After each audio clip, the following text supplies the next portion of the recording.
As the city wakes, the stories sink in.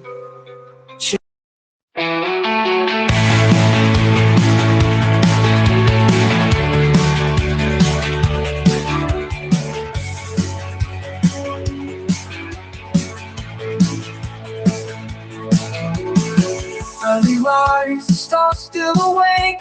Logan's voice cuts through the silence. Break coffee brews, the screen lights a face. Whispers of secrets hidden in space. Hear the whispers in the dawn, echoes of the truth long gone. Jason Sam speaks through the air, revealing shadow secrets bare.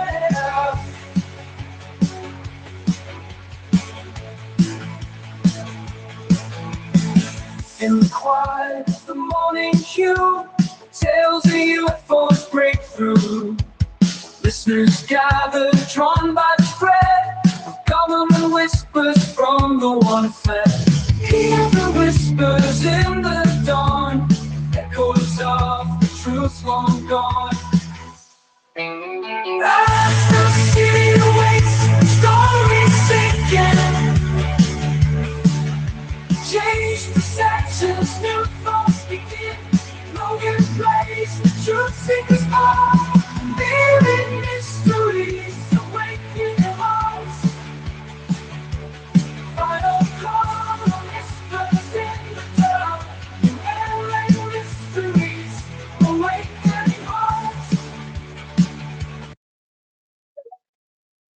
The shadows of my life, I'm lost and broken. Can't find a way to make it right, feeling forsaken. Every step I take, I stumble and fall. In this endless maze of life, I'm just a small cog in the wall. I'm not enough, I'm not enough. In other words, I'm just a bluff, trying to find my place in this world so vast. But I'm just a shadow, lost in the past. I try to shine, but my light is dim. Caught in this cycle of self-pity and sin. The world keeps spinning, but I'm standing still. In this endless sea of doubt, I'm just a tiny wheel. In the silence of my arms are tied. In this endless struggle, I'm just a fragile child.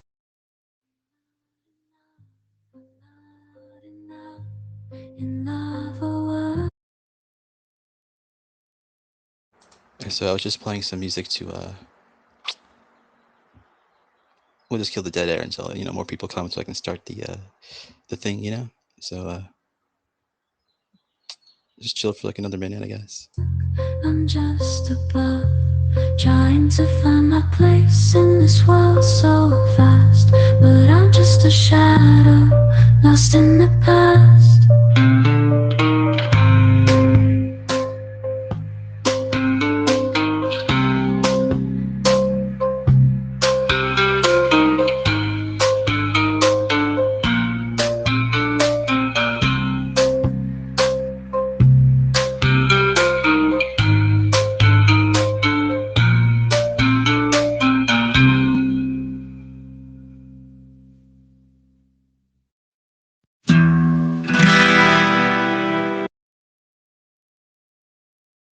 Well, I guess that was it. I guess I'll play the audio now.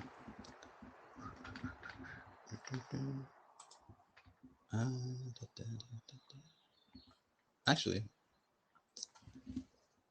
I do have a like a full transcription of like the audio, and like I think it's 4 or 5 parts. I'll show the link, but like it separates them like by speaker, and like you can search like the different keywords and stuff for it. So it's pretty sweet. Trying to like look for something or whatever, I do that with most of the transcripts I work with, but let's get to playing it finally.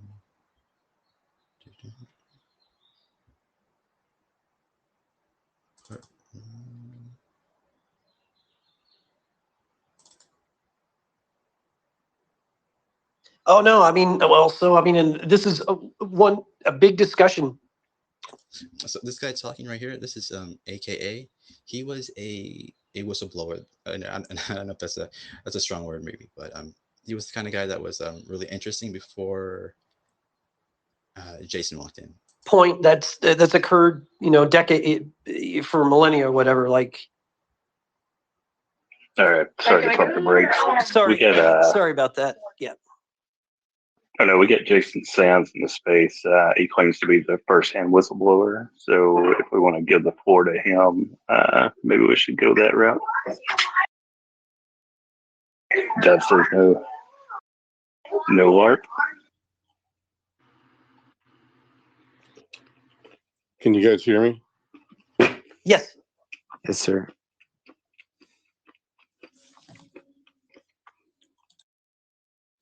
Okay, I think Dev wants to ask a question, but Jason, do you want to chime in or not?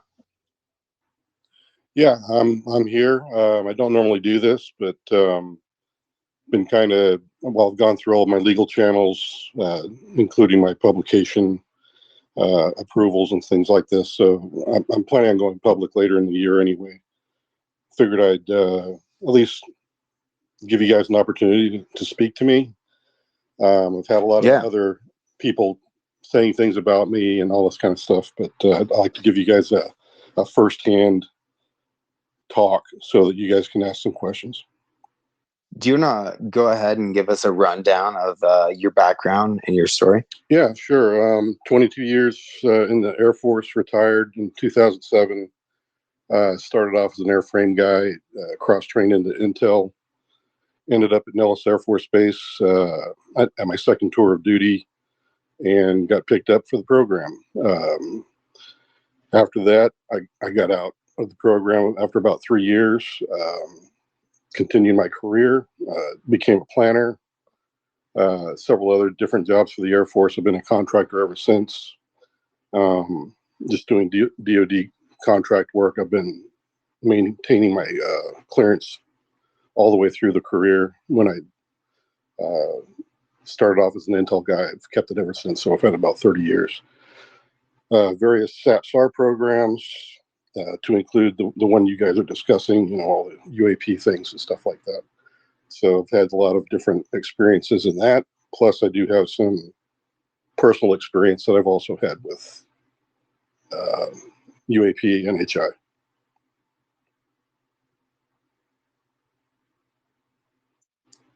Thank you for sharing. Mm-hmm. Yeah, go ahead. You can go ahead and mute your mic, and then we'll. I think UFO Mean Girls was next. Yeah, wow. So I wasn't ready for that one. I guess I'll just continue with the question I had, and then I'll direct another question to Jason at the same time. So, well, both of you really, what was it, what went down in those forums and personally in the IC community when those MH370 videos resurfaced? And why hasn't there been anybody to come out and basically just state the fact that they're a hoax? Two, Jason, can you describe, obviously you heard about this space, or you heard about the chatter. I can only assume that's through Steve and AKA and possibly other people. So there's a network there. Can you describe the program that you're talking about? Is it the program? Is it the program that everybody's looking for? Yes. And what was your role? Like what exactly is it that you did or did you find, etc.? So those are the two questions I have.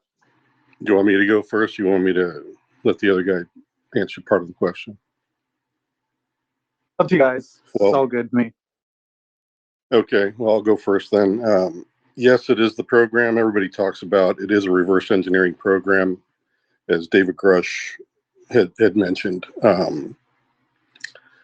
The program does have vanilla side to it where, yes, we do have stuff that comes from different wars and adversaries and equipment that we're trying to reverse engineer or at least figure out, just to defend our nation against some of the people that are out there.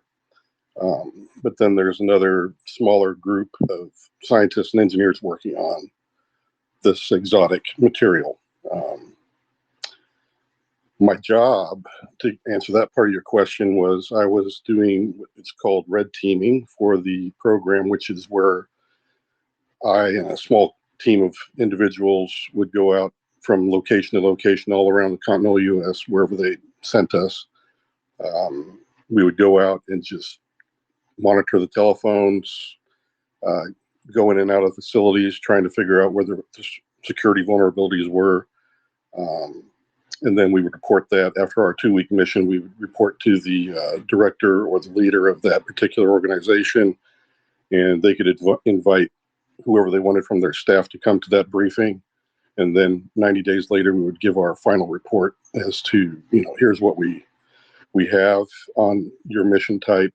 Here's all the information. So our team literally, unlike, say, people like Lazar or other people that may have come forward that had only a piece of the information, my team actually was listening to all of the scientists, all of the engineers, all of the leadership from mission to mission, listening to thousands of calls each time we went out. So we got a very good picture of what was going on in the entire program, unlike other people that are stovepiped into just one piece of it. So that was where my expertise came from.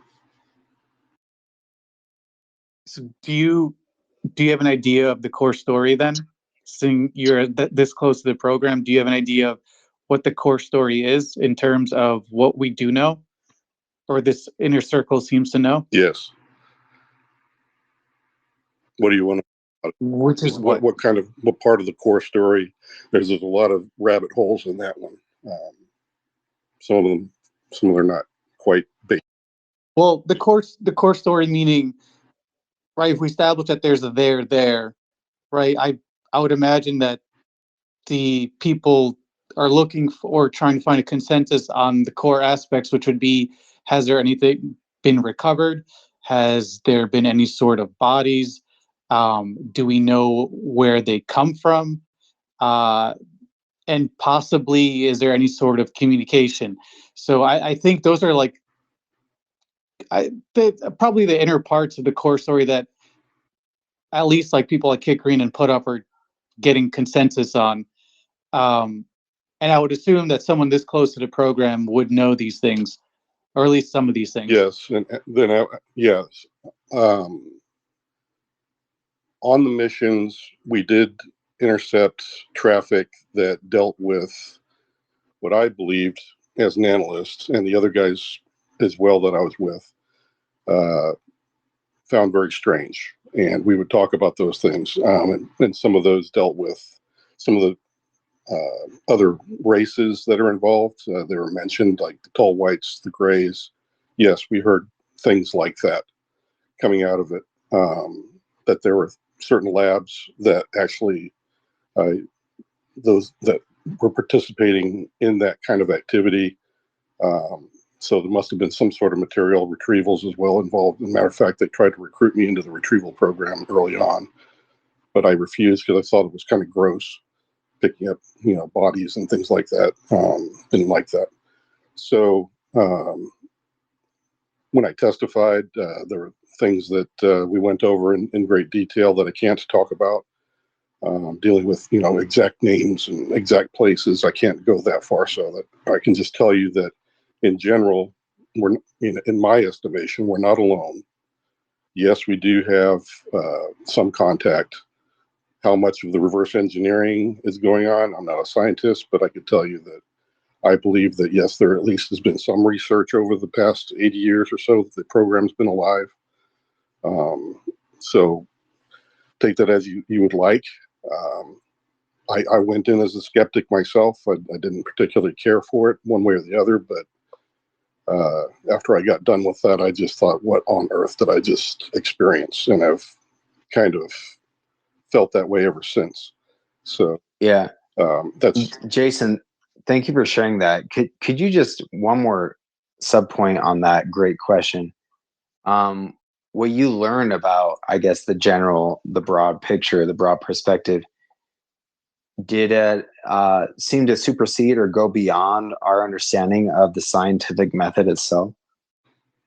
Yeah, I would say that the scientists themselves were quite frustrated in many cases.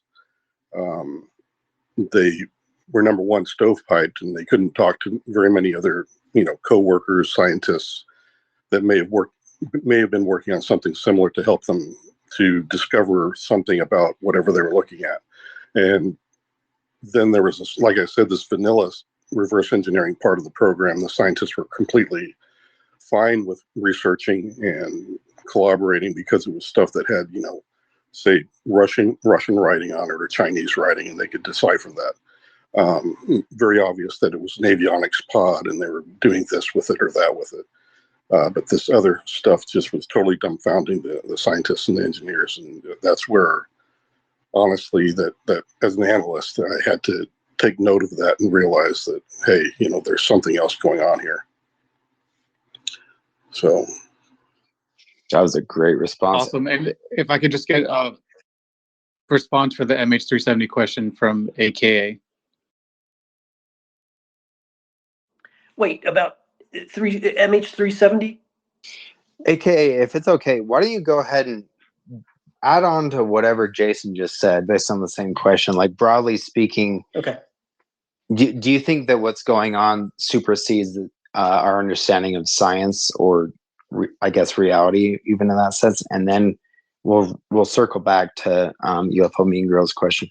Okay. Well, the first thing I want to do is just thank Jason for coming forward and disclosing this through. You went through the full process through. Was it ICIG or DOD-IG or elsewhere? I went first through the congressional whistleblower program under the NDAA of 2022. Okay. I was then told by some of my what I call friends now in Congress. They asked me to go to Aero since they just newly stood up. So I got to meet Sean Kirkpatrick and interviewed with him.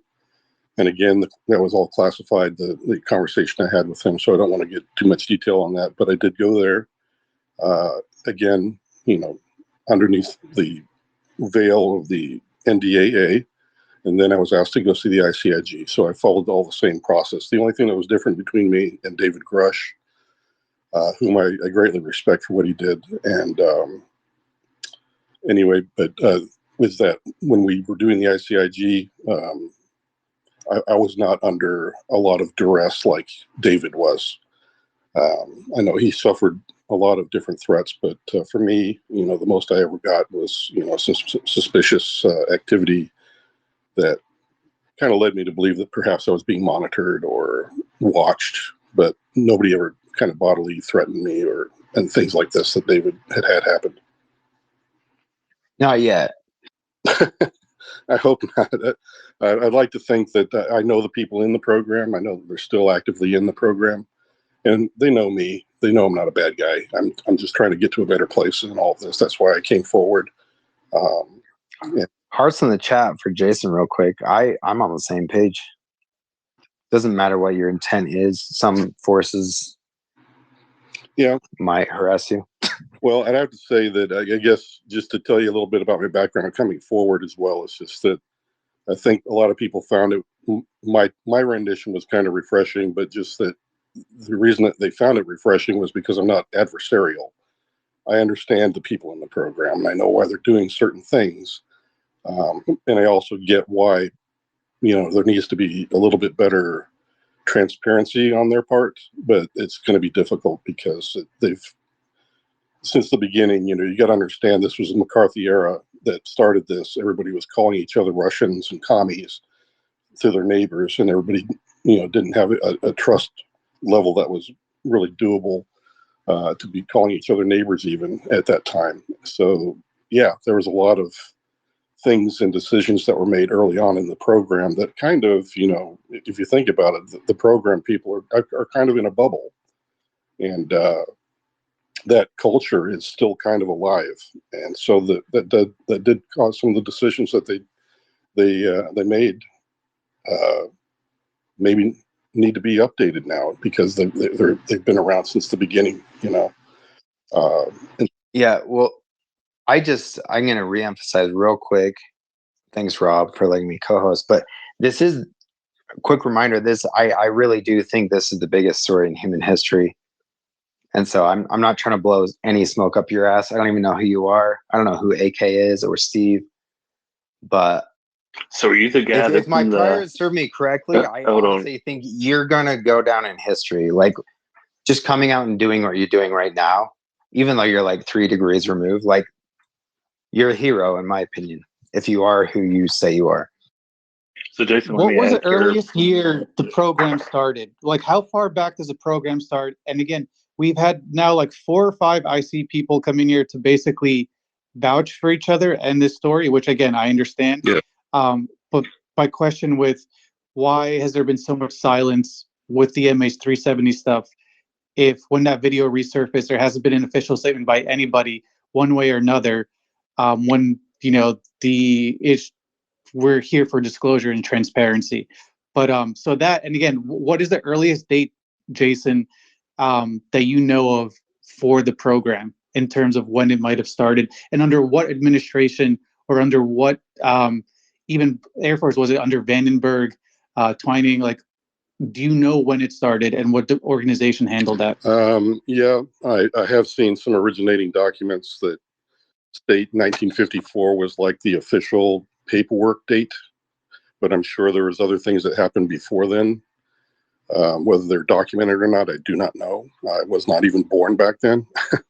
But you're talking Eisenhower, Truman era kind of time frame. I do know that Holloman was also part of all that time frame as well. That is a place of some of the activity. That that's definitely a place that you could hang your hat on and do some research on. So getting back to the what did you say, the MH370, or that was also something you wanted to address?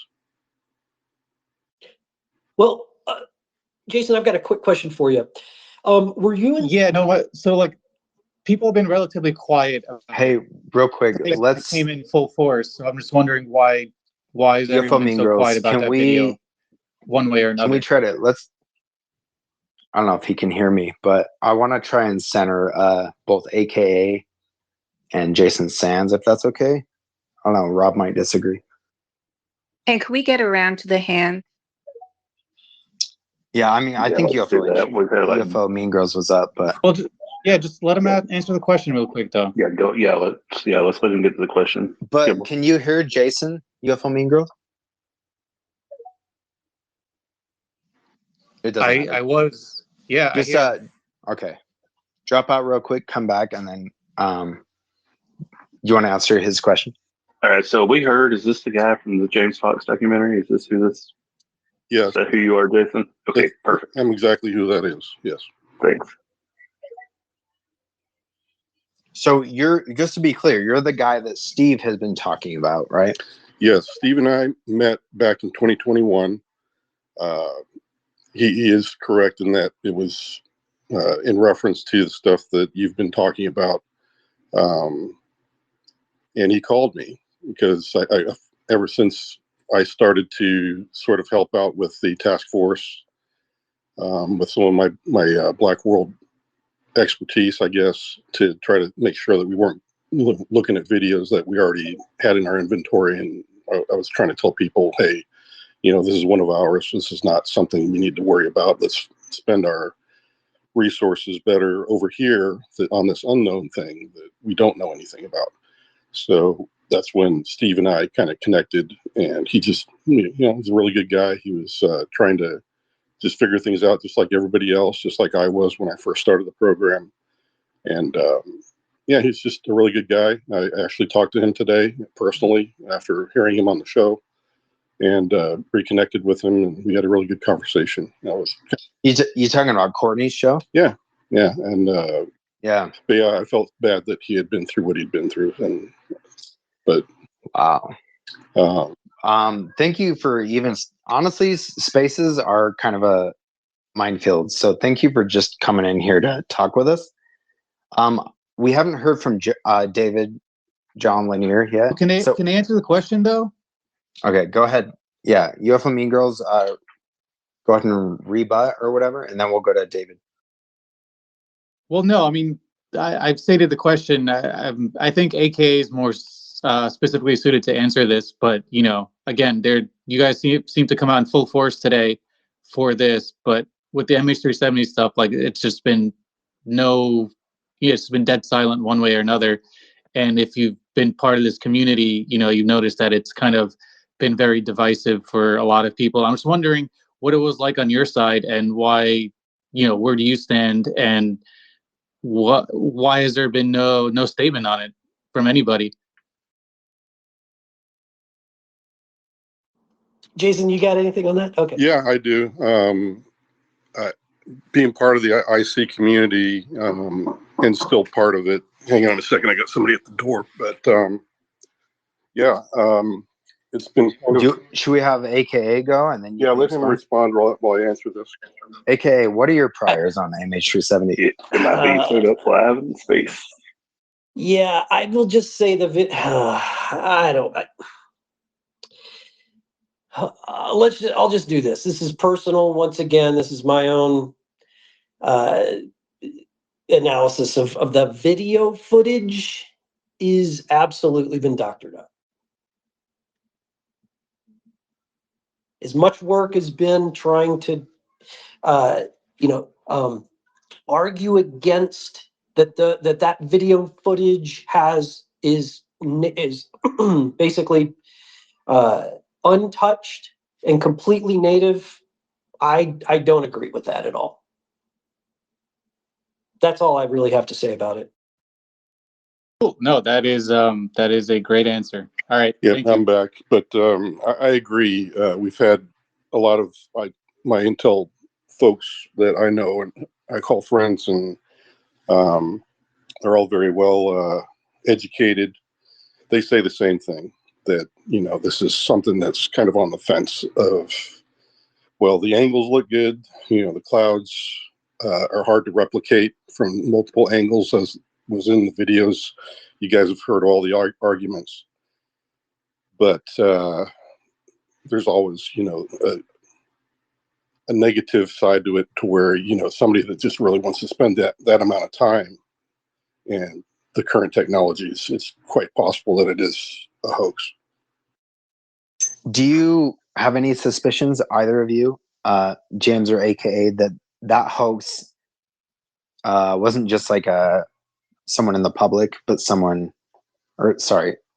basically, do you have any suspicions that it was that hoax came from inside the government? I doubt it, because you guys are giving the government too much credit as far as their visual effects skills. Yeah, I would doubt that they would spend the amount of resources would have been quite huge to do something silly like that, when really what was all that was needed was for us as a nation to respond to help in the search and rescue operation. Why would they concoct a governmental level UFO hoax? Well, and years after the search even concluded, right? Sorry, it's a silly question. That was a big story. Yeah, but it's kind of irrelevant. Yeah, in my mind, it doesn't make sense that the government would have hoaxed it. It would have been somebody else hoaxing it, if anybody else. But right. You know. Thank you, guys. I think we need to go to David next, and then I believe JJS. Yeah, can you hear me? Yes, sir. Awesome. I want to say hi to Linda real quick. I'm a big fan. She's helped me out a lot, so I'm super anxious in these spaces for obvious reasons. But Steve invited me to his space yesterday, and I listened to it, and it kind of like reawakened my drive and interest in this subject, which is really NHI presence and intention. So, you know, I've had quite a lot of personal experience with both the craft and the beings. I'm not going to get into my whole story. I know Linda can vouch for me. I've spoken with John Ramirez, Bob McGuire, all these, several people. So my question would be to the two that are in here who are part of the intelligence community, or I'm assuming, is there any recognition or understanding or awareness within this program or programs that the same craft that have been ascertained through whatever means are also being seen over people's homes, and some of the beings, because it's my understanding that there are several, it's not just one, are also being seen in people's homes, on people's properties, and when discussions are had concerning quote unquote malevolent by our standards behavior by some of these NHI, who from the NHI are the perpetrators, and will that ever be broached officially? Thank you.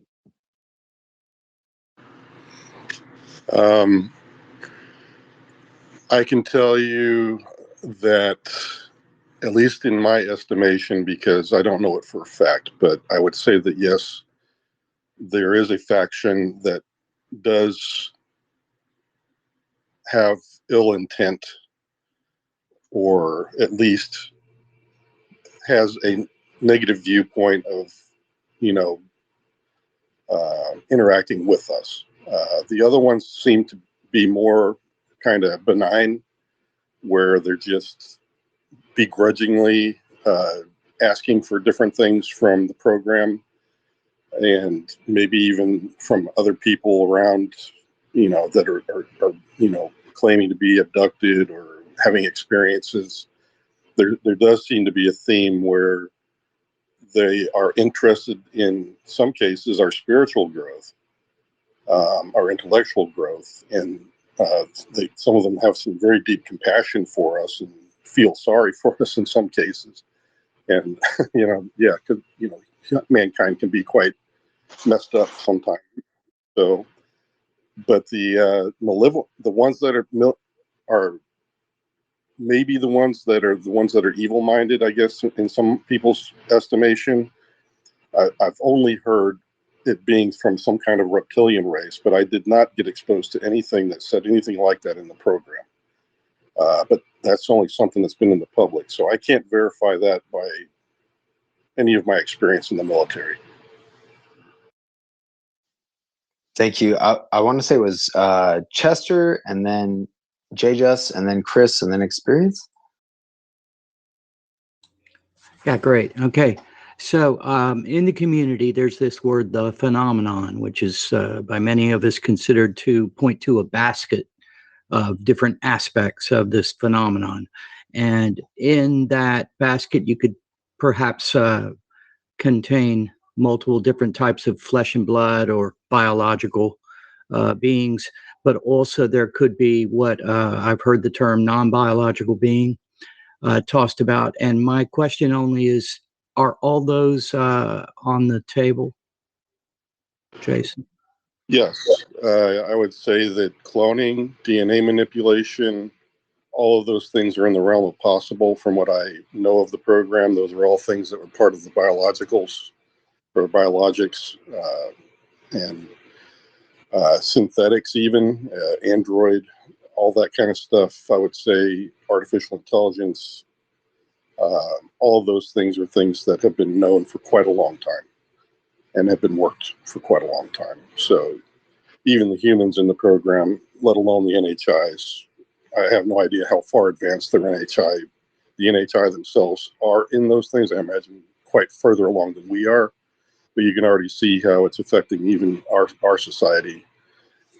But within the program, they actually have other and even more advanced knowledge of some of that. Okay, thank you. Then also to extend further, and I kind of tried to get there, is there consideration that there could be beings or entities that are not anchored in physical reality? that they exist in the plane of reality, be there such?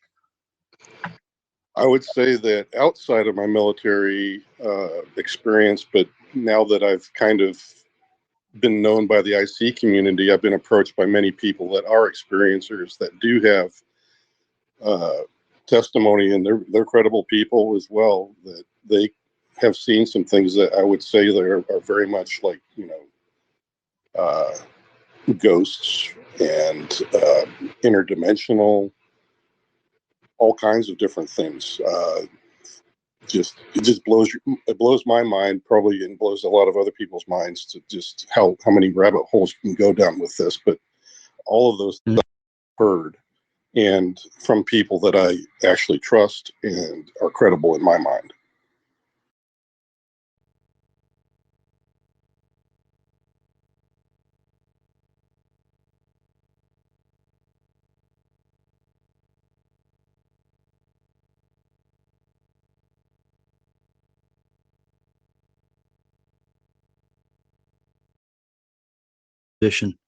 I understand it.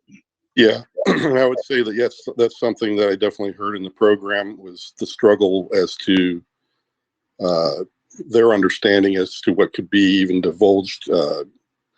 I think for the most part, they always erred on the side of just keep your mouth shut kind of thing, because they didn't understand it themselves. In some cases, other times they did understand it, and there's a good reason for them to not say anything. One thing I did not agree with was that, people are just going to lose their mind if we find out that we're not alone. I think that's kind of a farce. I think that's, if you got 70 or 80% of our society, as well as other nations around the world, that believe we're not alone, I don't think that's going to shock anybody.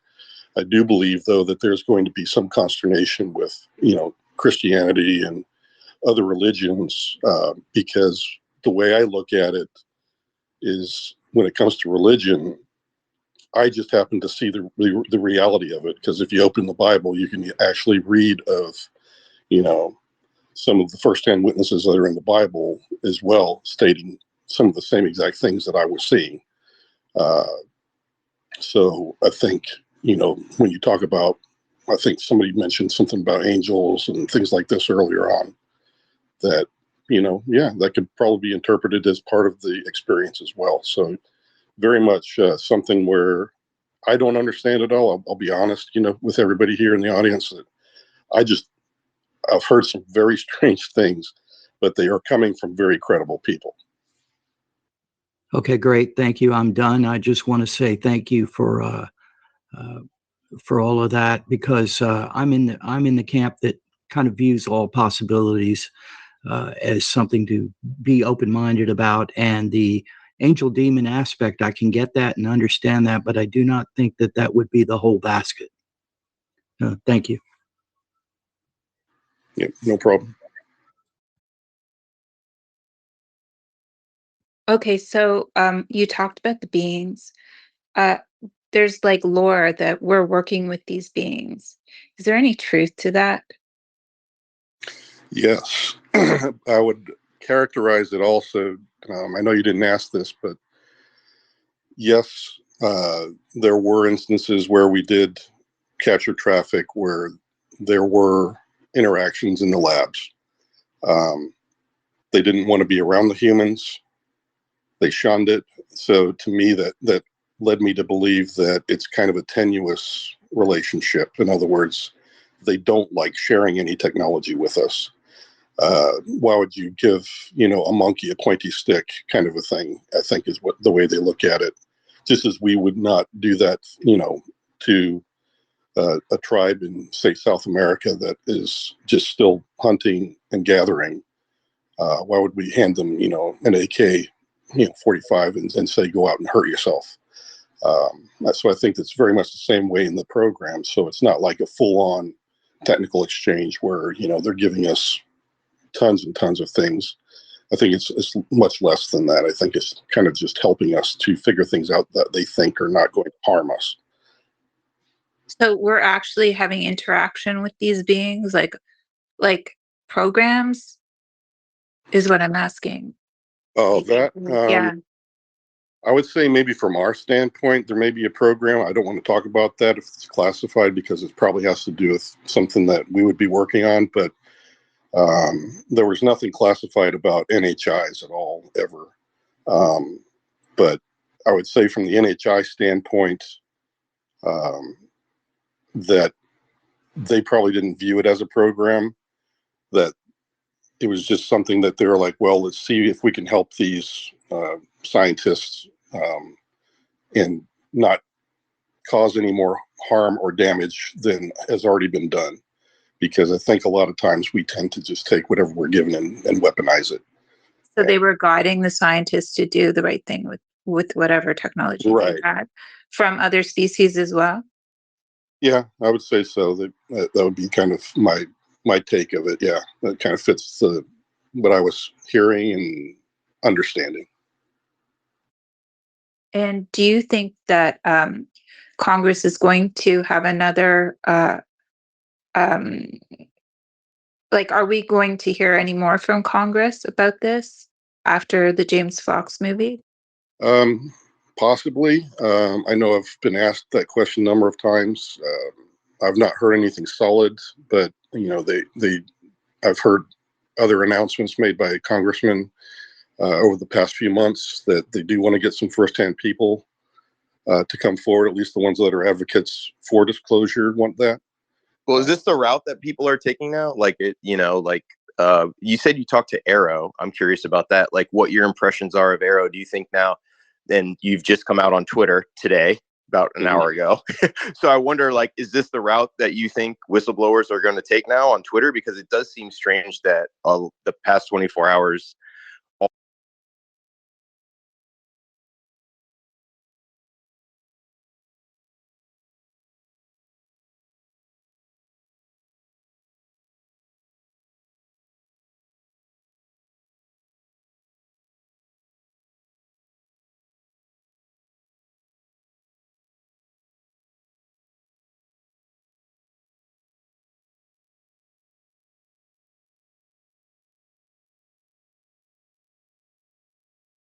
all of the people who have come out and sort of like supported this, and then you look at Arrow and what they're doing and what they've said and the.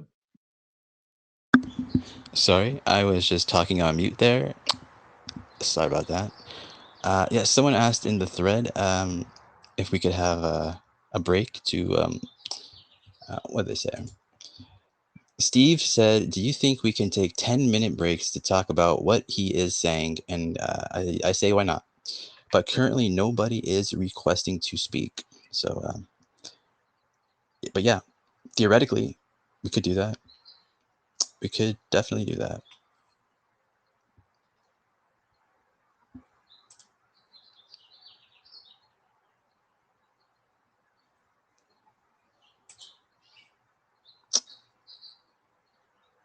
In theory.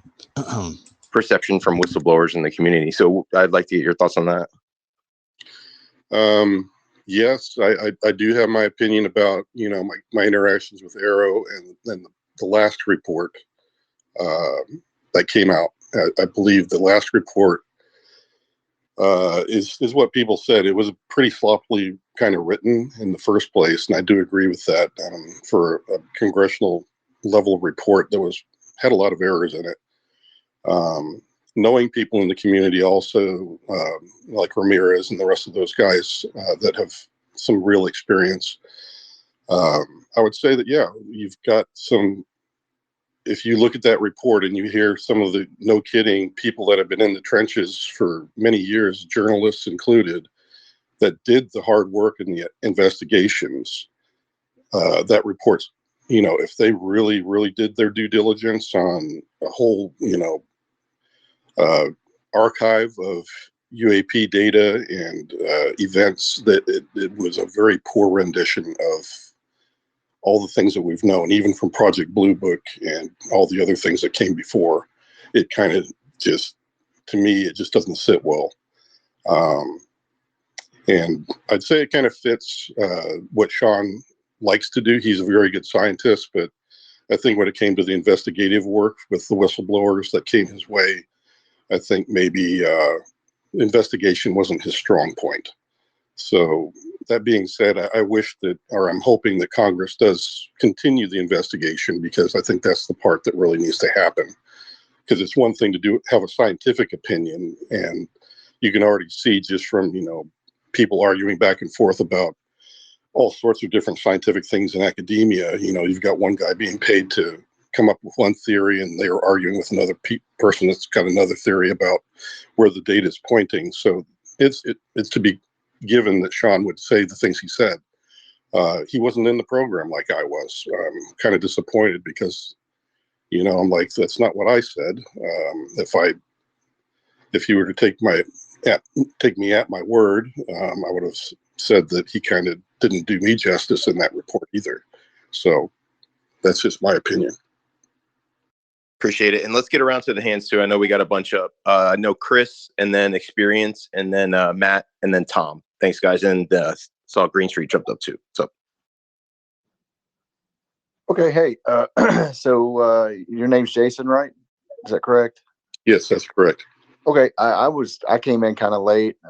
So I know that you were talking about, I think I heard about a reverse engineering program potentially. Can you just kind of give me a brief history of kind of like your introduction and what you stated? And I just got a couple questions after that, if you don't mind. But yeah, just kind of tell me the gist of everything, because I missed that part. Yeah, all I stated was just that, yes, there is obviously a reverse engineering program, just like every other nation on Earth does. If you capture an enemy aircraft or tank or some new technology, you're going to grab it and you're going to try to reverse engineer it. You're going to do all that stuff. So yes, there is a reverse engineering program.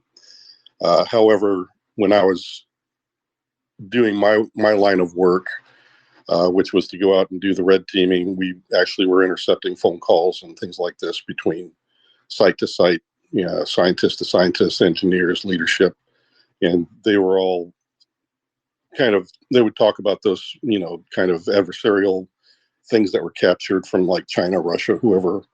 And they would be talking about that in one light, but then there was a small cadre of things that, and scientists that were discussing stuff that seemed to be totally foreign and from someplace else, that they couldn't even decipher the language that was written on some of the parts, that there was, these parts operated in such a way that it didn't make any sense to their scientific background and what they'd learned through school, and just a complete frustration on some of the scientific and engineering parts.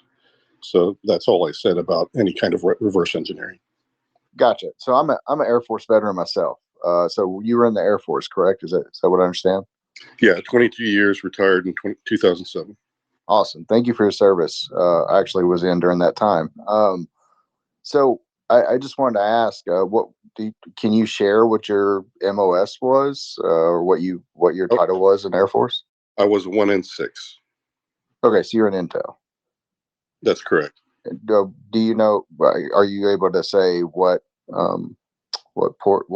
department or what specific job in Intel? Or it was initially telecommunications, security, and then we merged into another. I think it was 1N8 career field or something, or 1NO was also another thing they merged into. But they still kept the telecommunications security and monitoring program underneath the umbrella of those particular AFSCs.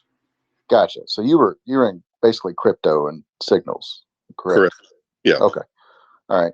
And so I missed the part of where you, I guess. So how did you, or did you just intercept communications, and that's what you were talking about? What's kind of the gist of what you're whistleblowing about? I guess it's a good question. The concern has to do with some of the things that were going on at the time, where there is some craft that I knew were in our inventory, and they're kind of regularly reported as UAP. And some of the activities I started seeing was coming out in these stories in Indonesia mainly that caused me some concern that there was some contraband or even other sorts of things that were being exchanged from the inside of the chassis of this craft, or the cargo bay, whatever you want to call it. And it raised some hackles in my book. And I thought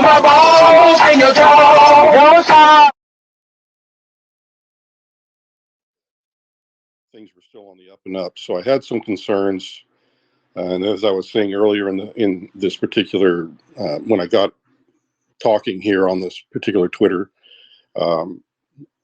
or on this particular podcast, that those concerns are things that I wanted to bring forward, not in an adversarial way, because I was part of the program. I know why they do what they do, but I'm not here to get anybody, in trouble or put people in jail. I'm just saying, hey, if the culture has changed to the point from, when I knew it in the 1990s into something where they're utilizing some of these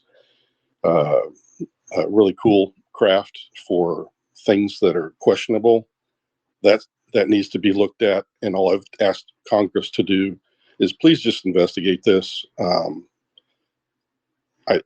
don't want to, put people in jail or anything, but if you can get some kind of oversight in this is why I believe there needs to be a little bit more transparency. Maybe not public transparency, but at least in a classified sense, to where at least Congress can keep the oversight that they need to, and get the reassurances that the technologies are being used for the intended purpose. We're not getting like nothing burgers and shit on these skiffs. Yeah. All right. Right. I want to throw it over to Experience. You got your hand up. What's up, dude? All right. What's up, y'all? What's up, Jason? Hey. Sounds like 22 years. Sounds like you got a lot of wisdom in your voice. OG, you've seen a lot of things. So if you are the one that's going to be in this upcoming James Fox, is this the one where you had an interaction with an actual blue being, or is that somebody else? No, you're correct. I still don't know what it was. I think the intel community, when they saw me give that rendition, it was just a trip up to the work site to do training, totally outside of my duties. We were just on our way up to Black Mountain for the day to train air crews, and that was all we were doing. And this event occurred. But you guys will get to hear all that in James' film. I don't want to. I don't want to give away too many details. If you can, I understand that. That's fine.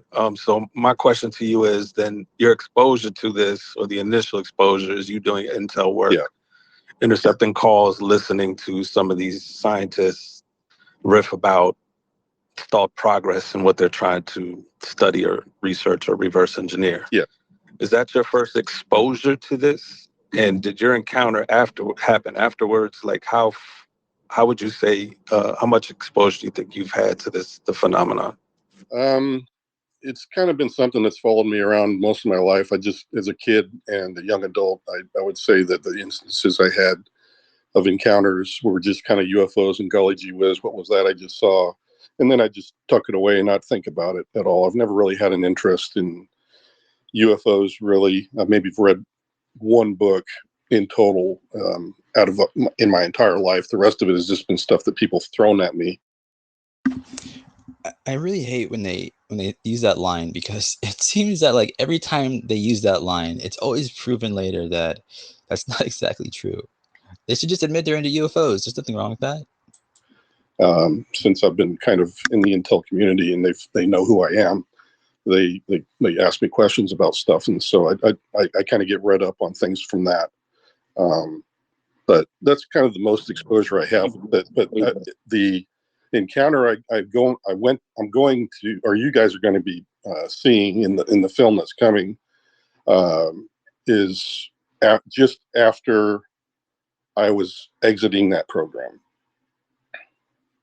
And okay, so I was. That's interesting. I had been fully read in up until that I guess earlier that year, and then I was going up range, and that happened. The encounter. Okay, so the reason you're being read in is because part of your job is to track or trace these calls. So you're already exposed to the information, so they have to read you in. Is that how it works? Well, reading in is another thing that people ask me about constantly. I only had one read-in, and it was the umbrella program. In other words, I can go anywhere in the United States, and as long as I had a legitimate mission reason to be at a given location and plugging into the telephone lines, I could listen to whatever program was there, so I wouldn't have to get a read-in. So let's say like I go to someplace in Arizona 1 week, I wouldn't have to be read in necessarily to any programs they had down there. Now, the people that worked in that facility would have to, and they could have any number of different compartmented SAP programs that they had to get read into, but I did not. Okay, cool. I'll let somebody else go. Appreciate you answering the question. Yeah, no problem. Thank you, guys. I also shared an estimate of the situation. Has got a GoFundMe campaign, shared it up above. Everybody, please support that. It's got a couple days left. Support the community. Matthew, what's up, man? Yeah, thank you. And thank you, Jason, for being here. Experience took my first line of inquiry was I wanted to confirm that you were in fact the guy Steve was talking about, who posted on the internal intel forum about the encounter with the blue being. So I guess we got that covered. Looking forward to hearing more about it. Mm-hmm. Next, I wanted to go to was talking being here. A couple days left. Support the community. Matthew, what's up, man? Yeah, thank you. And thank you, Jason, for being here. Experience took my first line of inquiry was I wanted to confirm that you were in fact the guy Steve was talking about, who posted on the internal intel forum about the encounter with the blue being. So I guess we got that covered. Is he saying right there that he knows about this internal forum because Steve told him, or because Matt is also a part of it? Huh. Looking forward to hearing more about it. Mm-hmm. Next, I wanted to go to, I hear what you're saying. It's about some of the things that were raising your concern and brought you to come forward. It sounds to me like some of the Michael Herrera type account, that sort of thing, is what maybe is kind of instilled in you the commitment, willingness to come forward. Is that a fair way to characterize what was of concern to you? Yes, that, and just the fact. And now for these commercial breaks. Hi, what's up, Rob? Oh, nothing. I was just going to clarify. I think he was asking if this was the guy that Steve verified was on the forum about the blue aliens. I think he was referring to the forum in Steve's words. Oh, okay. Cool. That I had some exposure to the program. I think mainly the task force at the time, back in 2021, 2022, when they started to introduce me to Congress and other folks. The concern mainly was just that they knew I had been in the program, and that this was something that, quite frankly, is hard to penetrate, even as a congressman who needs to get oversight. And I have to say that even when I was giving my testimony at Congress, they asked me about the program name. I gave it to them, and they were like, I don't know what that is. And I thought that was kind of shocking. So that's kind of where I'm coming from with that. But yes, I do know Steve as well. He and I kind of connected back in 2021, as I said earlier in the program.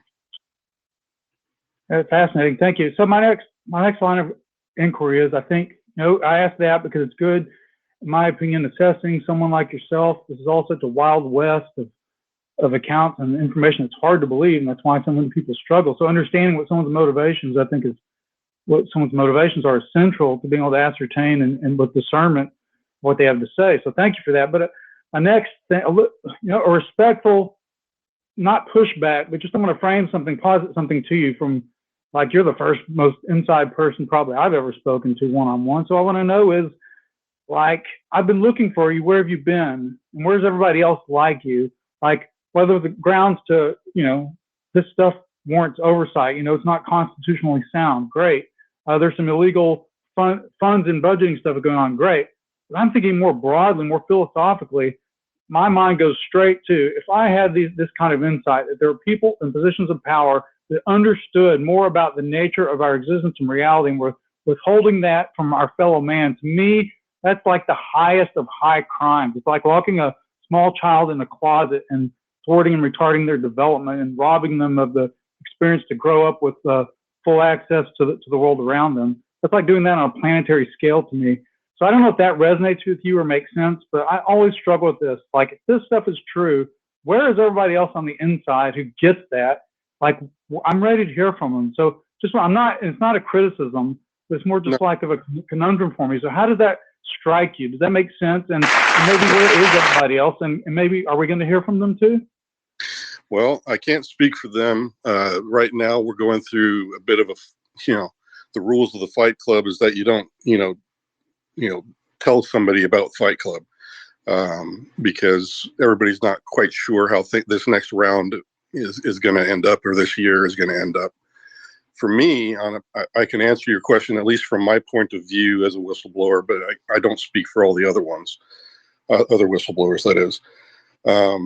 I agree with you that the fact that NHIs exist is a given right for anybody in mankind to believe or not believe, honestly. And I think that's the travesty here is that I get the part about the national security, and that if it has something to do with a weapon system, we don't want our enemies to know about what we have in our inventories.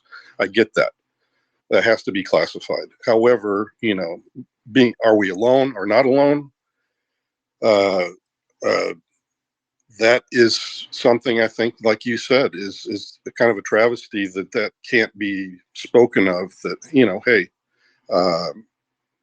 that we do have other peoples out there and other civilizations. That should be something out there for everybody to know, because I think it gives better context for what is really going on here on Earth.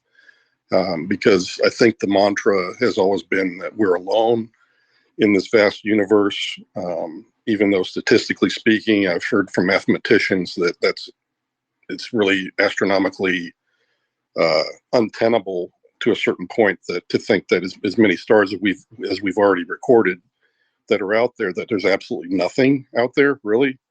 I think that's becoming less and less an arguable point as we've moved forward and gotten a little bit smarter about the universe itself. So yeah, I'm with you. I wish that the things that I've heard could be a little bit. I'd love to walk this walk. Let me put it this way: I'd love to walk this walk with somebody else and not be alone in this. But I've been alone ever since I started coming forward, and I don't like that feeling. But I'm hoping that some other people that may be listening that are like me, that they realize that this might be our only time in this lifetime to get this right and get to a better place. Because I've said before, I don't want to be adversarial. I get why the program people are like the way they are. I get what the everybody else wants is some kind of disclosure, at least to admit we're not alone. That at least that one fact would be okay to put that forward. It's not going to create any problems. I don't see any real problems coming from that. But on its face, Jason, that sounds like provocative and exciting, but I think it does probably go ultimately back to what Elizondo said, where it's kind of sobering, or it makes us like somber, because like this is so big what you're talking about right now. And I agree. You know what? I'm just gonna go against my instincts real quick. I shouted your praises earlier in this space before I even realized who you were, but I really do think you and AKA and Steve, anyone who's actually who they say they are, and they're coming out and talking about this, you're a hero. I mean, that's huge. This is massive.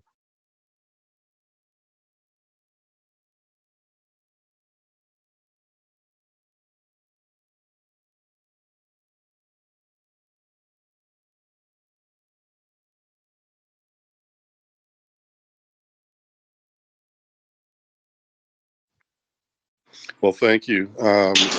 I also believe it's very huge. I would like to say also that I feel like I'm a normal guy. I just got exposed to some really strange stuff. And just like you guys going into seeing things like I have, you go through that, and yeah, I got a very profound feeling of, after I finally figured it all out and tried and came to my own understanding about what I'd seen and heard, that yeah, this is kind of, really thought-provoking for mankind. If everybody had this same kind of experience, yeah, it should mean something to you and something to everybody, that just knowing that we're not alone in this universe is a big thing, honestly. And I totally agree with you, because it changes the mindset that we have about ourselves. Look, I'm just going to say this real quick and then shut up, because this is a great space. Thanks, Rob. But for real, I can't even figure out how to talk about what I experienced just with my stupid little network. But you're in the government. It's like, it's got to be even weirder. It's just a totally whole new ball of wax. Hey folks, I hope everyone's enjoying the show, but Daddy's got to pay them bills, so it's time for our first commercial break. Besides, there's only so much ass kissing from Kimball one man can take. Folks, this is your moment. Yes, I'm talking to you. If you're fired up by what we're laying down here, if you've got that burning question or that explosive insight, don't just sit there. Smash that mic button and request to speak. Let's get you on air and crank up this debate. We're tearing through the veil of silence and shouting the truth loud and clear. Jump into the fray, take the mic, and let's make this a showdown to remember. So thank you again for speaking out. Yep. Well, I was planning on going public later in the year, honestly, but I heard some good discussion going around tonight. Well, it's awesome that everybody's listening in, and we appreciate you with the discussion, Jason, for real, coming forward and talking to us tonight. No doubt, there's a lot of questions and a lot of people that want to jump up and ask questions. So, respectfully, let's get around. I know Tom had their hand up, and then Skyfire jumped in as well. What's up, Tom? Astral, my friend, thank you so much. Jason, thank you so much for taking the time to be with us here tonight, and thank you for your service. Just two pretty basic questions. The first one may seem silly, but I feel like it's still a question that kind of bridges the gap between, say, my camp, the experiencer, and then the other camp of people who don't really think anything's going on. I would like to hear you speak about the elusivity of this phenomenon. Why is it that it's so difficult to capture concrete evidence of it, whether it be photographs, samples, any type of evidence that you can think of? And why does it seem that the military/government has the ability to do that more so than the average citizen? I mean, I have my own answers for that question, obviously, but I'm curious to hear your take on that. And then I guess my second question is a pretty simple one. Is it discussed among your, the network that you're a part of, the people that you speak to that have had links to these programs and maybe have seen things that are pretty extraordinary? Is there a prevailing notion amongst them that we were perhaps created by these forces, where our religions may be a result of interaction with these intelligent forces around us? I appreciate your time, man. Thank you. Yeah, that's a very good question. And I would say that within the program itself, that the thought of, I guess, what other people would think are like ancient history for us, like in the Mahabharata or what's mentioned in the Bible, are probably the only really things that have documented any eyewitnesses that have had some of the similar experiences we're having today, but they're doing it in a sense of a religious thing or theme. And when you look back on that, it kind of touches on your first part of your question where, why aren't what are the NHIs doing? What is their agenda? Your guess is kind of as good as mine, but if we take what things we do have that speak of this contact that's gone back probably, in my mind, at least 2 millennia or more, there is a theme there, and they don't like to, be known all the time. It's almost like this was where we were meant to be, that we're indigenous to this planet. They are not.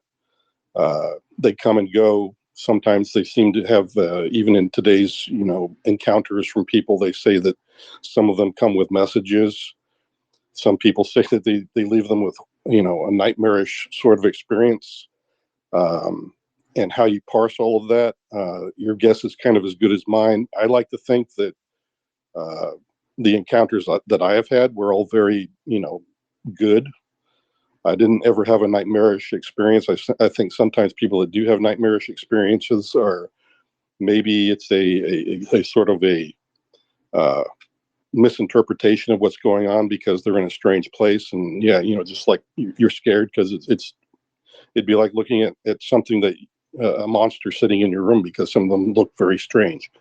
So that's kind of my take on all of it. But the standoffishness, I think, from the NHIs is a telling that maybe they don't want to interface with us because they don't want to stop us from finding our way forward on our own. Because it would seem to me that if they are as unique as they seem to be from these encounters, because you've got people that tell you all these different races have come here and all of them seem to have a totally different take on things, that perhaps all of them were given a chance to find their own way through, and become a unique society and civilization of their own. Maybe they have respect for that, and that maybe they're just waiting to see what we become. That's the best I've got on any kind of a theory as to the overall NHI presence and why they're not totally involved with us all the time. Thank you so much for taking the time to answer all of our questions tonight, Jason. Really deeply appreciate it, especially being that I am an experiencer and have a very different perspective on this than someone who has never seen anything. It's very brave of you to come forward, and we're rooting for you, man. Seriously, this is a good place for you to be. There's a lot of great people here, and we are hoping for the best, man. Yeah, well, thank you. And I did want to tell everybody in the audience as well that, I'm in a very precarious year right now. And I find it, well, one of the reasons I'm motivated to talk tonight is just because I want to give you guys the opportunity to talk to me directly, because I've been hearing a lot of different theories because people just don't know. And I want to make sure that the path is as solid as I can make it going forward, because I want to help Congress eventually. Hopefully later this year, I'll get to have an opportunity to speak with them as well. And actually have more public appearances. That's what I've been working on this past couple of years. Matter of fact, Dude, and I honestly think this gains more respect to come on and do that. Like coming on and being transparent and taking questions like this. So we'll keep it going. We got a bunch of hands up. So thanks again, Jason. Skyfire, and then Stephen Greentree got his hand up too. So we'll jump around to the room. What's up, guys? All right, sweet. Thank you, Jason. Red for Skyfire News. Can you speak a little bit more about this forum that we're hearing people talk about, where it sounds like UAPTF people are there, speaking about UFO-related matters? And is there anything in the public domain that you think people should look into, or that you felt was validated as a result of information you learned in that forum? In the forum, I would say that yes, I totally respect everybody that has contributed, and everybody in their expertise levels, and whether they agree or don't agree with UAP. It's been fantastic, honestly. I love hearing both sides of it. And at the same time, what is it? Well, are you looking for something in particular about what it's telling us? Because I don't know how to address that part of your question. Any cases or anything in the public that you felt like extra validated? I know when we asked the previous guy, the Wilson Davis memo. So anything like that's already public that you felt thought had credence? Well, I can tell you that in the forums that yes, that the Wilson memo definitely was it had arguments for both for and against it. I am for the fact that yes, that memo is correct, and it does sound very genuine to me. And I've been asked several different times in several different ways about it. And being an analyst myself, I think it's legit. That's my opinion. I'm welcome to my opinion. You can disagree with it or not. And even my friends, we sometimes disagree, but that's good to debate it, because sometimes the truth is outed that way. But for right now, I've heard the arguments both for and against, and I think that, yeah, the Wilson memo is legit. Nice. All right, Stephen.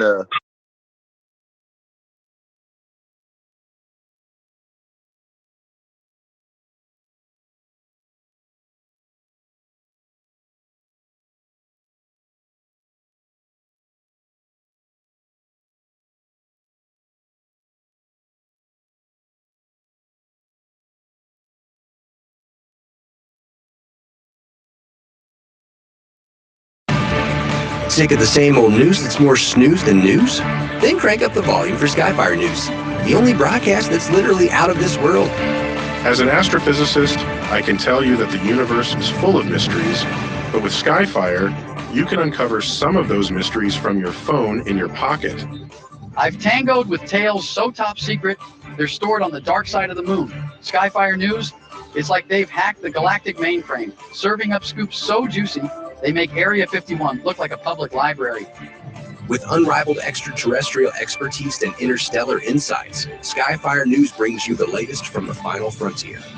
We're not just ahead of the curve, we're bending space-time. What's up? I'll go ahead throw it to Green Street. We've got a bunch of hands up too. What's up, man? Jason, thanks for taking questions. Is Jason Sands your real name? Yes. Okay. And I joined late, so if you shared this information, I apologize. You were part of the UAP task force? Yes. Okay. From when were you part of the UAP task force? From 2021 until Arrow stood up. Oh, okay. Wow. So were you there? You weren't there when Jay Stratton was there. I think if he was there, it was just that first year I was in Yeah, because he left January 2021. So you served with Brennan McKernan? Yeah. Okay, with Brennan McKernan. Okay. I spoke to a few UAP task force analysts, some of which you probably also worked with. I won't name them, but a few of them spoke about the hitchhiker phenomena. Are you familiar with the hitchhiker phenomena? Yes. Yeah. Okay. Over there at Skinwalker Ranch. Yeah. Okay. And they had personal experiences with the hitchhiker phenomena. Have you had any personal experiences with the hitchhiker phenomena, or are you familiar with anyone close in these programs that have experienced a hitchhiker? I have not. However, I do have some friends that have. Yes. Okay. And then, interesting. Okay. And then you mentioned the blue alien or the blue entity, but you stopped yourself short from getting into too many details, saying that we would have to wait and see. Wait and see for what? Well, it's just I know James Fox. I go over all that in James Fox's film. I don't want to spoil it for him or you guys. And that's what I'm holding back is because I know he's working real hard on it. So okay, so for a movie, okay. And then, is there a reason why you decided to be a whistleblower on Twitter Spaces rather than going to like the Washington Post or mainstream media? Well, this one, well, those are all possibilities, to do all those kinds of things. This one seemed to be a good discussion tonight, and I wanted to be part of that because it seems that there's been a few other times when my name has been mentioned. I felt bad that I couldn't participate at that time because I was still going through my DOPSR process, which is your pre-publication thing. You still can. Like, this is an opportunity for you guys to connect and make an article for the Washington Post. Like, you guys can you know what I'm saying? Like, Here it is. Correct. And that's the whole thing is that, the opportunity is always there, but, I'm not a glory seeker or anything like that. I've just wanted to set the story straight. I'm working towards my retirement just like everybody else. And I feel this is the only time, this is the generation where I've seen all the celestial bodies kind of aligning on this topic. Are you still in government? Are you Yeah. you are still in government? Oh, okay. Yes. I did not know that. Okay. You're still in. So what agency are you in? I'd like to leave them out of that. Because my employer knows that I am a whistleblower, and I promised them that, I wouldn't mention them at all because I don't want to do that. Okay, what's the best piece of evidence you have to support the story you're telling? I guess it's just that I've been verified through Congress, Arrow, the ICIG. You can still get into the systems and see what I was read into. Yeah, I've been to the places I've said I've been. People have looked up my medical records, up my yin yang, and all of them have said, yeah, he's who he says he is. That's the best evidence I can tell you is that that's there. I'm not going to carry out I've never carried a UFO on my back. If that's what you're getting at, that's an impossibility. And being able to drop it like in Sean Kirkpatrick's lap, I couldn't. But you know where they are, Please, right? please do. Do you know where they are? Do you know where the UFOs Yeah, are? he spoke with Arrow. I have a good idea, but they could have moved them since then. You know, I don't know. Okay. All right. Well, thank you for taking my questions. Yeah. Thanks, guys. I know. Go ahead, Kimmel. I just was curious to know from Jason or Steve why they felt the need. I mean, did this all culminate with Steve's story with Courtney, or was it actually Courtney's story that I know she said she was in contact? The NSA basically reached out to Courtney because of your story. Yeah. And she eventually had a space with Steve, and I've talked a whole bunch with Steve over the past 48 hours, but I just am wondering what's causing you to come forward right now when you are. Well, I'm a thoughtful guy. I am also a, somebody who's approachable, and I do listen.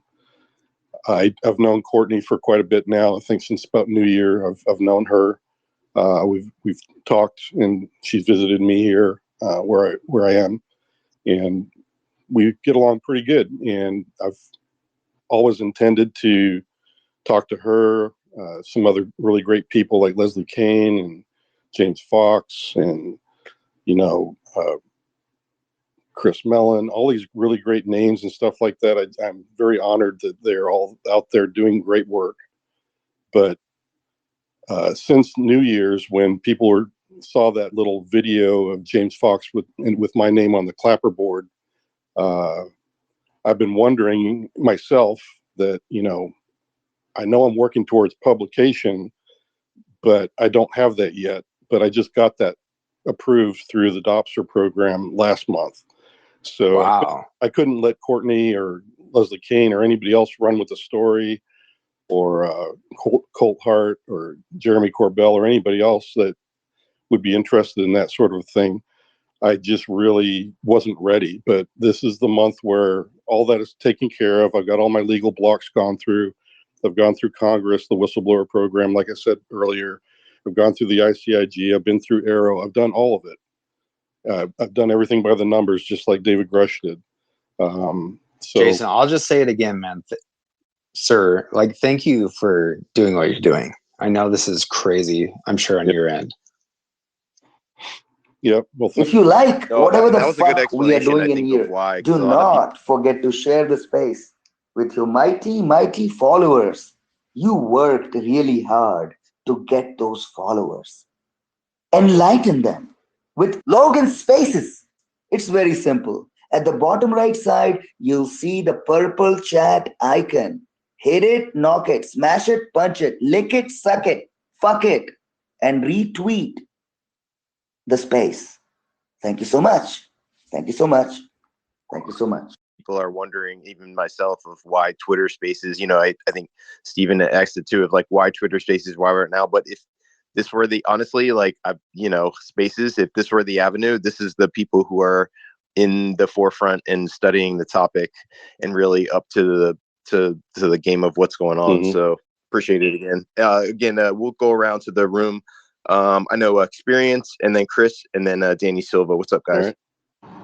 All right. So thanks again, Jason, for this. So I just wanted to nail down something here as far as the act of why you're whistleblowing. You ran intelligence or telecommunication intelligence. Mm-hmm. You heard something that alluded to a craft that you possibly have familiarity with that was overseas and potentially some nefarious or contraband being moved, which is a big no-no and bad thing if it was happening under people's nose. Is that what you're whistleblowing on, essentially? Well, that's what raised my hackles, and I knew I had to come forward at that point because when I was in the program in the 90s, early to mid 90s, that was not on the horizon. I had never heard any of the program equipment or vehicles being used for that sort of thing. Oh, a question from the audience. Steve, how's it going? Hey, hey, thanks for letting me speak. I'm at work, right? So I just wanted to give a quick comment. The thoughtfulness he is putting into this interview is just incredible. There's a lot of nuance, and he just uh, he's doing an amazing job of being patient with everyone and giving as much information as he possibly can. And none of this was coordinated. This was all ad hoc. He just came on Saturday night. I actually I was asleep the whole night. It was in the morning when I woke up and I saw everyone elated with his interview. So and I see other folks, they're they're hanging on to these little things that aren't totally like congruent, right? Or little things in his story that, oh well, this doesn't add up. They're doing a disservice to themselves by reading a high level summary or just a few tweets about this man. I think everyone should take the time to really listen to this entire broadcast. So anyway, that's all I had. It's just thank you so much for doing this replay. I haven't heard it. Like I said, I haven't heard it yet, and I'm very excited to be hearing it now. So thank you. You are more than welcome. Also, for people like me that don't know who you are you exactly? If you don't mind me asking. Yeah, so I did a space with Courtney Marcassani from Spaced Out Radio. She's a reporter / researcher that's a part of that program. She broke the story with Jason back in January, and I was the one. I'm a former IC member, and I was in that forum that Jason talks about. So I spoke with Courtney, about her about Jason's encounter because it was just so incredible, right? That he would post it there, and then I called him on my secure line, and I got more details. And then we spoke this last Saturday after I did my space with Courtney on Friday, sharing my experience in my kind of quest, right, in the IC to find out, where the program is and figure out what the hell's going on. So after I did that space, Jason reached out to Courtney and said he wanted to connect with me, and we did. We spoke for an hour and a half on Saturday. He was gracious with his time, and he went over my experience, which was very, for me, it was a very spiritual experience, right? And Jason helped make sense of that for me. And yeah, so that's in a nutshell. That's who I am. Sweet. I think that provides a lot of interesting context, and also for this Fight Club or the forum. Like, how does one get an invite? Is that just like a word of mouth thing? Because it's not, it can't be like a business card or like an advertisement online kind of thing, right? It's just word of mouth between you guys in the Intel community. Yeah, that was absolutely word of mouth. They did not send a massive email, blast, right? They didn't do any marketing for it. It was just word of mouth. Someone told me about its existence. You go through some admin hoops to get there, not particularly hard. And then everyone, who requested access, you get access, right? And then and then you can participate in the forum. Righteous. I see that you came up too. Orb, what's up? Who are you? What's going on? Good morning. What's up, man? Good morning. I just did a thread and tried to put all the links I could find in this thread, and try to not post any hateful messages against Jason, because I saw a lot of people who were not so amazed by his disclosure, and I'm really grateful about every whistleblower that comes forward and just spreads the light on this dark topic, and just everything. I was live at this night when he was talking. I was completely there, and I recorded probably a lot of it. And if somebody had a technical issue, and I would love to stitch every recording together, because you all know how spaces sometimes acts and how sometimes we don't hear the other person. And yeah, just beautiful space, so many beautiful questions, and just it felt really like that there were no negative vibes in there. Just a lot of people with great questions and pumped full of energy and adrenaline, and just beautiful to see all these people gotta ask their question and ask the man himself. Yeah, I'm gonna land it right there because I'm in the underground train. I don't know when my internet is gonna cut off. Cool, cool. Matthew Monroe, good morning. Good morning. I just want to say that Courtney Marcassani is one of the most considerate and thoughtful, and she's very intelligent. So if she's like giving an experiencer who came forward to the government, who might be just like all of us other experiencers trying to figure things out with information that is not fully known, it's I have some empathy in this situation because many people have come up and given their experience and their um, perspective, and it's very, very difficult to come out and talk, especially when you've held on to things for a long, long time. So I just want to, say that Courtney is a very good person and is not trying to, do anything like negative for the community. This person could be anybody going to the government saying, "Hey, I saw something." So we should never discount those individuals that may be looking to this whistleblower. Um, he's just another whistleblower and saw something. So, UFO Twitter sometimes spins things really, really big.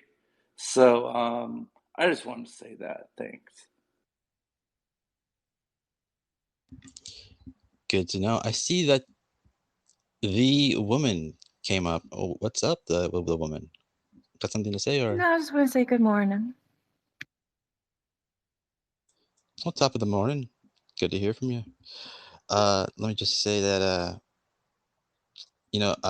I know there are so many negative things, I guess, that could be said about this person that people are saying, but it's got to be really hard for like a whistleblower to come out, right? Any whistleblower on any topic, right? That's got to be super difficult. So for a group of people that really want these whistleblowers to come out, we should do everything we can to like support them, right? And lift them up and be positive. And it's like the mudslinging and like the attacks, it's not real conducive to achieving our goal of wanting whistleblowers to come out, right? So we probably should stick to the positive things, because I mean, if all these negative things that I see going around are true, that's definitely going to come out in the wash, and will be found out, and he'll get crucified if whatever is yada yada yada, right? But in the meantime, we should just stay positive and support him. Is what I say. Anyway, I mean, I think we on should creators. definitely have discernment because we know in this field that a lot of these whistleblowers are also disinformation agents. So, we don't have to be rude or mean, but also, again, having that discernment and just knowing when some people are just money hungry grifters.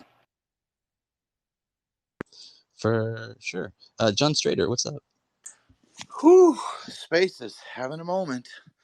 Just woke up, popped in, heard that you were rebroadcasting the entire space. I was also one of the very few who was there from the very beginning.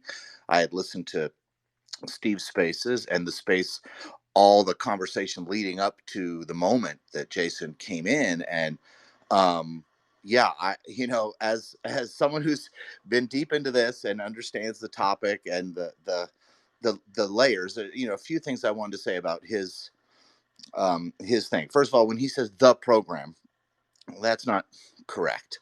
He's talking about many programs. So when he says he had access to the programs, I mean, in his job, he would go and have temporary access to certain programs at certain times in certain locations, as he would be listening in on phone calls being made from inside the program of whichever he happened to be uh, doing his job at, and then also any kind of like radio frequency chatter to make sure there was no leaks and that they weren't talking outside of school. And so he had to be read in, quote unquote, so that he could actually be to listen to these people, these scientists, these, behind the scenes people working on whatever specific portion of whichever specific program they were working on. So, like, people are out there talking a lot of crap about something they don't really understand, and also about someone and the content. Like Steve said, people are taking little teeny things that they heard and running with them. But and there's so many people talking that didn't listen to the space. And so even last night I was talking to people who were like, oh yeah, he's this, he's that, he's that. And I'm like, well, did you actually listen to any of it? Well, no, I haven't listened to it yet. I'm like, then what are you talking about? Because if you weren't there, and you're not going to take, and I get it, it's 5, 6, 7 hours of him getting grilled. I mean, who in the world would put themselves through that? I mean, to come out into a space. Now, granted, I don't think he realized the entire UFO Twitter world was going to end up in that space. It was probably like 40 or something of us when he first came in. But to put himself in front of the spotlight of the most well-informed people on this topic that are civilians outside of the gatekeeping, I mean, that took incredible balls. And to sit there and just be able to just take any question from anybody and almost never stumble. I mean, no one's going to have an 8-hour conversation, especially that late at night, and not make a couple mistakes or a couple little things. And you have to look at the overall content of what he's really talking about and the lingo and the things he's working. Now, I understand people's nervousness about trusting anyone from the IC community, like a Steve here, because he's still anonymous, so we don't really know Steve. But I mean, Sands came out; he's been vetted. I mean, Doty had an hour and a half talk with him yesterday. Even on Fessler's thing, he said, "Well, I don't really believe his alien story and this and that, but everything else checks out. Like so it's just word of hand. There's so much to be done. And I just felt like it was an incredible moment in history. And if you're someone who cares about this topic, whether you believe this guy or you don't believe him or whatever, you have to listen to it and digest it and understand, like, take it all in from a much higher outlook. Don't zoom in the micro, and macro, and like just look at every little tiny little thing. Take a look at kind of his whole story. He was talking about his, not just things he heard and saw and experienced, but his own thoughts. And the guy's obviously been around long enough. He's been listening to these spaces. He understood that he was putting himself, not in danger, but certainly in the firing line by stepping into the limelight the way he did. And as someone who is a spaces addict, I absolutely loved it. Every moment of it. And I mean, it's incredible because everyone came up and because they couldn't help it. I mean, the whole Twitter universe was in there. And so all of the people who were speaking from the cheap sheets who didn't actually listen in and do it, really need to just stop their yapping until they get in there and actually listen to the whole thing. So, that's my take on it. But the things he says were the things that immediately, I was his 7th follower, because as soon as like he popped in and started talking, I was like, oh my God, is this the guy? And I clicked right on his profile. I mean, he was only following 2 people and had 6 followers. I was like, I'm following him immediately. And then everything just started blowing up. So I kudos to the guy for doing what he did, coming out. I mean, he is a legitimate whistleblower as far as I'm concerned. Whether you believe his personal alien story or not, doesn't matter. The guy really did have access and listening in a way that none of us would ever be able to, including Steve, to be in there, like, listening to the very people in these programs talking about it, even for 2 or 3 weeks at a time. I mean, over 25-year career, you're going to get a lot of knowledge and be able to put a lot of pieces together and hear a lot of shit that he's never going to be able to tell us, because that's all classified. So you have to understand that. But that what he was just saying before Logan cut in and we had the little discussion of the last part, really piqued my interest when he said, he was getting upset when he was hearing people using the program equipment for nefarious reasons. I mean, that's a very specific term and way to use it. And I mean, that to me was a disclosure in a huge way. So I recommend, well, I mean, I know people are going to be, listening to this for a very, very long time and nitpicking every little thing, but you have to zoom out and take a wider perspective. So I'm really happy that it is all recorded. Logan was able to pull it out and put it together, and people will be able to hear the entire thing, not just the last couple hours from Spaced Out Radio or whatever, because I mean, by that point, so much had happened. I mean, it was like, I can't even, people are like, well, I heard the last part. I'm like, what? Like, you have to, to see how it organically happened. I mean, it felt organic to me. It did not feel staged. I get it. I mean, you had Steve, you had, AKA in there a couple days before, but I feel like, it felt organic to me, and I'm not easily fooled. So that's my take. I think the problem most people have is just the people who are supporting him right now have kind of a history of not being completely honest about, their involvement with the phenomenon and these programs. And I think that's where the hesitancy You comes from. cannot be completely honest if you were in one of these programs. You're in NDAs that force you to lie if asked about it. You cannot ask about it. I mean, like, he can't name a program. Even if someone says, hey, is this the name of that But they're program? kind of shopping Who him has to around lie? too. And this promotion, it's just like with Ashton Forbes, is these nobodies that come out of nowhere and people parade them around and hype them up like commercials. And then suddenly they have thousands of followers, releasing documentaries, yada, yada. It's the same old story. Whatever. Ashton was not an insider, so you can't. It's a ridiculous thing. Ashton has his own corner of everything, and Ashton was never an insider in any program. So I mean, trying to equate this to an Ashton situation seems ridiculous. I'm just saying it's the same thing with these nobody accounts just appearing out of nowhere. And He's not a nobody account, woman. He has his name on it. He's been vetted. He's gone to Arrow. He's gone to fucking the IG. Why don't you do your homework before you talk, lady? Like, listen, Lou and all that was part of it too, and he's another